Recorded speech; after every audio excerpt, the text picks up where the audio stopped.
Hopefully we're actually live now. All right. But yeah, let's get started on the week 4 picks, shall we? Yeah. Let's do it. The first game I really want to look at is, sort of a low key kind of showdown. Tulane versus Ole Miss. Yeah. And that's something I really want to look at here, just because both teams are 3-0. Tulane knocked off Duke last week, and which is the funniest thing is Duke stole Tulane's quarterback Yeah. with like an $8 million NIL deal. Like it's just strange how things work, isn't it? Show me the money.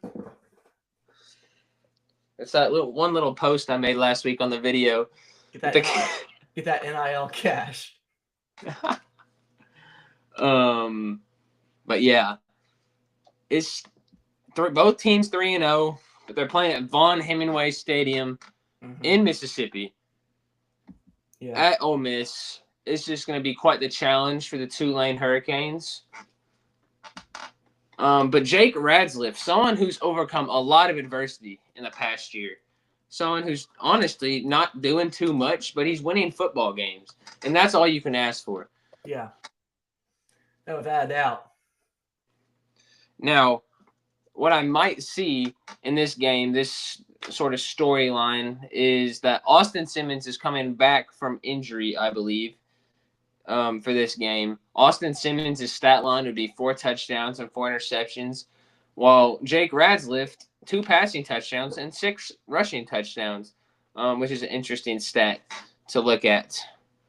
Now, Tulane, they've sort of, they've been scrappy the past few weeks. Week 1 win against Northwestern, 23-3. A Yeah. win against South Alabama, 33-31, and a win against Duke, 34-27. And then we look at Ole Miss's last 3 games: Georgia State, 63-7; Kentucky, 30-23; and Arkansas, 41-35. These teams have been playing in some close football games. Yeah, without a doubt.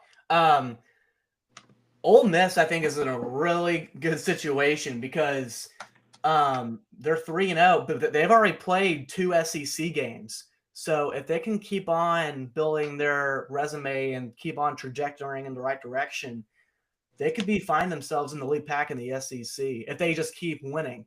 And their quarterback situation is really kind of a very interesting one. I feel like, and Mm-hmm. they're back. Well, they're back. Their quarterback last week, man, he came into the game against Arkansas and he lit it up. And they ran the ball, and and given Arkansas is not the best run defense in the world, right? But yeah, Ole Miss, they're a good team, and obviously Tulane, they've got their own players. Who do you got in this one? Since Ole Miss is playing at home, I think that good old fashioned SEC offensive line and offensive, firepower up front is really gonna stop Tulane's offense from really doing anything. Yeah, I got the Rebels taking this one. yeah. I don't think Lane Kiffin's gonna have too many X tweets after the game because he wants to keep everything humble in this one. But give me Hottie Toddy and give me the Rebels. Okay, okay. And then we got the next game. We got TCU versus SMU. Yeah, The Iron Skillets. And some interesting statistics about this rivalry. TCU and SMU's rivalry started back all the way in 1915. wow. TCU leads the series all time 53 to 40, 53-43. And funny thing about Sonny Dykes is he used to coach at SMU. So That's he right. is very, very well experienced in this Yeah. rivalry. Rhett Lashley, on the other hand, maybe not so much, but he's in his 3 games in the Iron Skillet, he is 2-1. And Sonny Dykes has 2 wins on both sides of it. So That's crazy. That's crazy. so yeah, it's a little bit confusing from that standpoint. And I believe this matchup, I believe this is the one, I think the last one scheduled for a little bit. Yeah. And this is a classic rivalry. Really, stands the test of time, Mhm. considering that it's lasted 110 years. Quick math. I was about to say quick math. Yeah, 110 years. Well, and like for me in this game, so TCU they're 2-0. I think Josh Hoover's playing really well. Obviously, they had a struggle against Abilene Christian. Mhm. A little bit unfortunate. SMU lost to your Bears. So to me, this is a toss-up game because I think any teams can win in a rivalry game like this. I don't know. And it's at 11 a.m. It's in Fort Worth. Yeah. If it's at TCU, I kind of like TCU's chances. Yeah. Just because there might be slightly more fans in the stands. Yeah. For a TCU side, but TCU's offense is insanely explosive. But so is SMU's. Yeah. Very, very high scoring game. SMU puts up points. So does TCU. Yeah. Josh Hoover is a name to watch in this game. Kevin Jennings, their one receiver, Brinson. Yeah. SMU's Brinson will be really Romello Brinson is going to be a huge target for Kevin Jennings in that game. So I think if Elijah Roberts on SMU's side shows up on defense, I think we should have ourselves a pretty good game. But when I'm looking at this game toe-to-toe, I really love SMU to take this one out. You like SMU to take this one out? Yep, I love SMU. All right. Again, this is kind of like a flip a coin situation. For SMU's case, they already have one loss, and if they lose this game to TCU, I think their chances of making it to the playoffs are going to be a little slim than it was last year. But give me the Horned Frogs to win in Fort Worth and get to 3-0 in the last Iron Skillets. Okay. Now we're gonna look at the Miami Florida game. Yeah. This game honestly doesn't seem too interesting to me. When I look at, I don't know why College Game Day is going there. I think they absolutely missed on that one. I don't know. Beats me. I think they absolutely missed. But I think they absolutely missed on this. Well, and remember last year, everybody was hyping this game up, and then Miami went down there, and I mean, they Cam Ward, he gave that Florida defense definitely a run for their money. Yeah, I think so too. And then Miami, you know what? They have another good quarterback. They got Carson Beck, and a top 30 passing offense in the country. Yeah. One of the best passing offenses in the country. And then on the other side of the ball, you got Ruben Bain and many, many others playing defense for them. I think Ruben Bain is a phenomenal force on the side of the ball for Miami. But also, you want to look at Florida's defense. Florida's defense is definitely not the weak point for them. Only averaging about 12.7 points given up per game. Yeah. Well, the thing that concerns me for Florida going in is, are they going to be able to handle Miami's defensive line? And Florida's been turning the ball over, in my opinion, way too much this year. If DJ Lagway continues to be pressured, just throw the ball anywhere and just throw a bunch of turnovers, this game is going to be short-lived.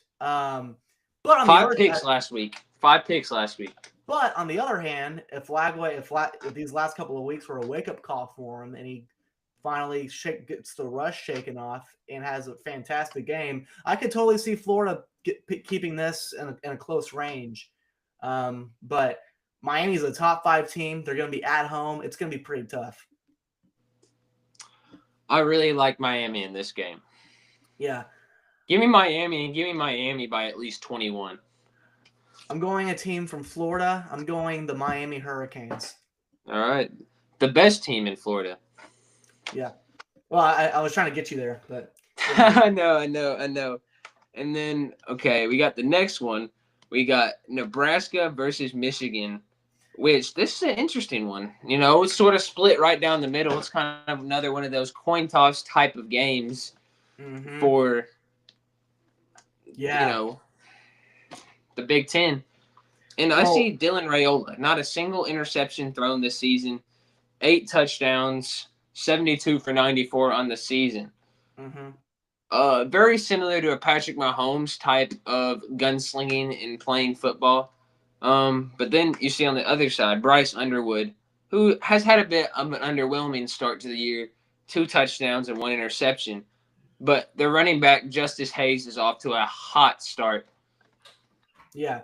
Well, and this game's interesting because Nebraska, let's see, they played Cincinnati to begin the year. Barely won that one.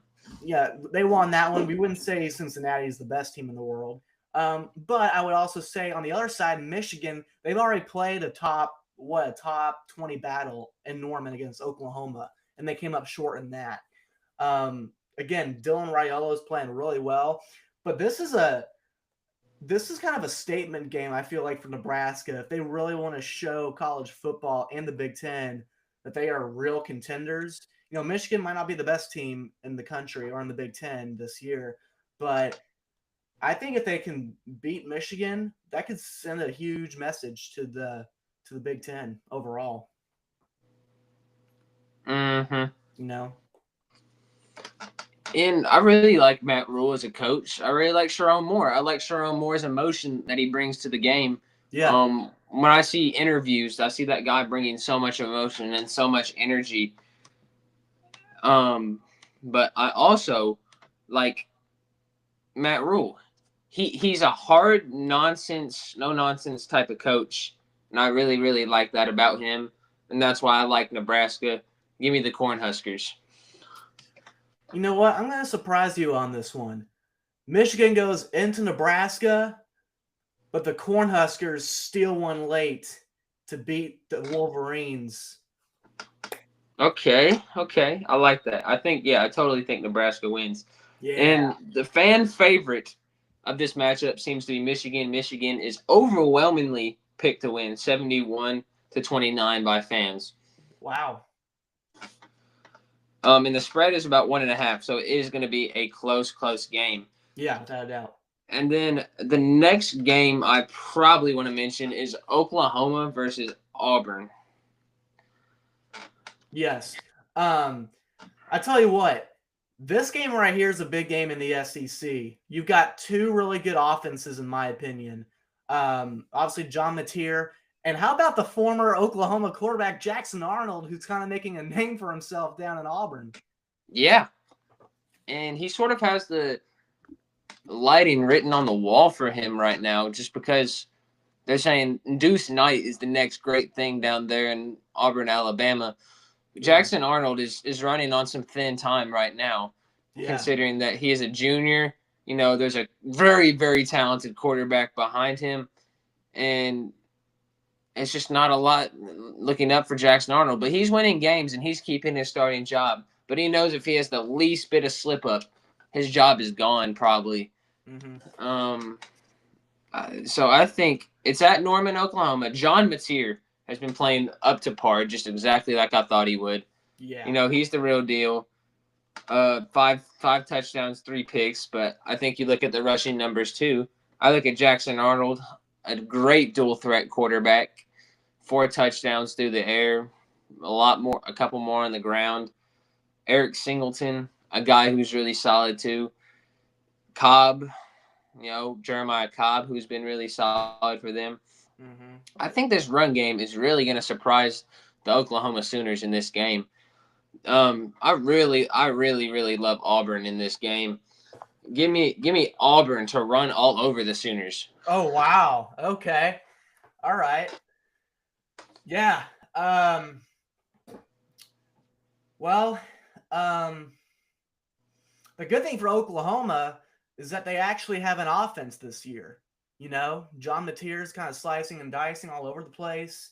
I think they've got a rushing attack. Defensively, they were good last year, but I think they might be even improved this year.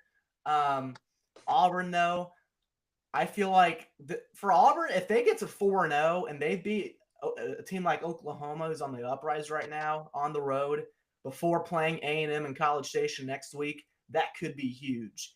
But at the end of the day, give me Boomer Sooner Nation to beat Auburn at home. Good take. Good take. Okay. And then we probably got the slate of the day in the Big Ten. Mm-hmm. The number 9 Fighting Illini versus the number 19 Indiana Hoosiers. Two big basketball schools. They're now good at football. The Illini have been good at football in the past, but I always they've been good at basketball, and they've been pretty good at basketball in the past. So is Indiana, at least recently. I really love the quarterback matchup in this game. Luke Altmaier. I mean, Illinois has been phenomenal at retaining their talent. Hunter Beatty. I don't know too much about these teams. I know Fernando Mendoza, transfer from California, is a pretty good quarterback. His brother plays on the team, and they both had at least nine touchdowns, total touchdowns, or it was 8 total, 6 or 8 total touchdowns last week between the two brothers against an FCS team, and I find that very interesting. I think defense is going to be more of a thing in this game than we think. Yeah, no, I totally agree. Yeah, I think, it's at 6:30. It's at Indiana. Yeah, I definitely think it's going to be more of a defensive battle. It's going to be a low-scoring game. Yeah. But, looking at where it's going to be at Indiana. And, Curt Cignetti has been getting a lot more fans in the stands recently when he's winning games for the Indiana Hoosiers. Mm-hmm. And I love Curt Cignetti's tough mindset. I love his trash talk. I love that he'll come out and talk smack about the other team. He's confident. And when coaches have confidence in their teams, they win big games. It's a good deal. But I really, really love Illinois' experience here. Give me Illinois to take it on the road over Indiana. Wow. All right. Yeah. I love Brett Bielema as a coach. Ever since he came back to the Big Ten, he's done really well at Illinois. Has had some really big wins. But on the other side, Indiana, they were 10-0 last year before losing to Ohio State. But you know what? I am picking the road team. I'm taking Illinois to knock off Indiana and get to 4-0 on the year. Which would mean they're firmly in the playoff race, which, is a team. Is a sort of a team that's came out of nowhere the past few years, a little bit of a dark horse, if you will. Yeah, no question. And then we got the game of the week, Texas Tech and Utah. Yep. It's going to be in Salt Lake.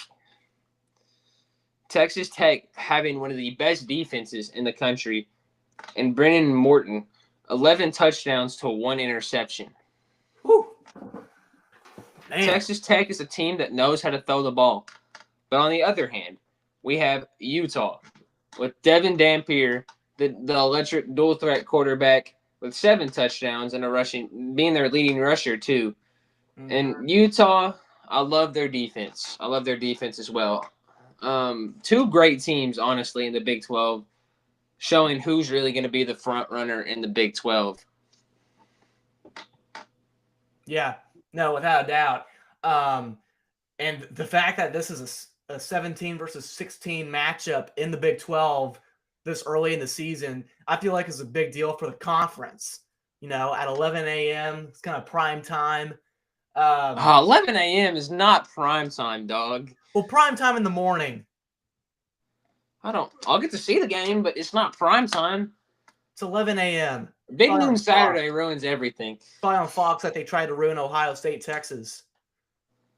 Ruin everything. They ruin everything. Yeah. But let me read some offensive statistics for Texas Tech. 602 0.7 yards per game. Second in all of college football is what they've been averaging so far. Jeez. Second best passing offense, 387, 28th ranked rushing offense. And then we look at Tech's defense. Has been a massive area of improvement. The stat that really sticks out on the defensive side of the ball is their run defense, only allowing 41 yards per game. Yeah, pretty much sums it up, right? And then we look at Utah. Utah Utes. Then we look at the Utes. Their defense. Their scoring defense only allowing 8.3 points per game, only allowing 224 yards per game. That is 11th ranked defense per yardage in the FBS. So we're looking at two great defenses, two great quarterbacks. What do you got? Well, the fact that this one's in Salt Lake City, the sun's going to be shining and beaming on the Utah Utes. They're going to be wanting to compete for a Big 12 championship. Give me Utah to come in there and lose at home to the Texas Tech Red Raiders. Give me the Red Raiders, baby. Okay. I look at this game and I see Utah playing at home, obviously. I see the most tenured head coach in all of football, Kyle Whittingham. I see him and I see all that experience. But on the other hand, I see Tech, who basically had a Temu wish list and got all these defenders out of the portal. You know, they basically got all this oil money. All the oil money is really helping them out. They got Brennan Morton, former 4-star. Oh, yeah. They also got Devin Dampier on the other side, transfer from another team. But I see Utah. I see Texas Tech. And I see the Utes winning this one. Yeah, you see the Utes winning it. I think that home field advantage, the coaching, Joey McGuire has all the talent in the world, messes it up every single time, and I think it's going to be another one of those classic Joey McGuire screw-ups. I think Utah is going to win. What is he? Is it because he came from Baylor a couple of years ago? Not necessarily, but he started 5. Okay, let's think about this. He started 5-1. He started 5-1 last year. He ran into my Bears, got smoked, and then they went 8-4. Like, the Red Raiders are overhyped every single year. Every single year they seem to be overhyped. Just a little bit. Utah, they fly under the radar every single time. They play phenomenal, great football. They're the better team. They're better than BYU. That's why I got Utah. Great defense, greatly coached team. They win close. I think Texas Tech puts up almost 40 points in this game. Yeah, guns up, baby. Guns up. All right, and I think that was the live stream. So, yeah. I don't see any questions, so I think we're all good to shut down for the day. So, see you later, guys. Thank you all for tuning in. We'll see y'all later.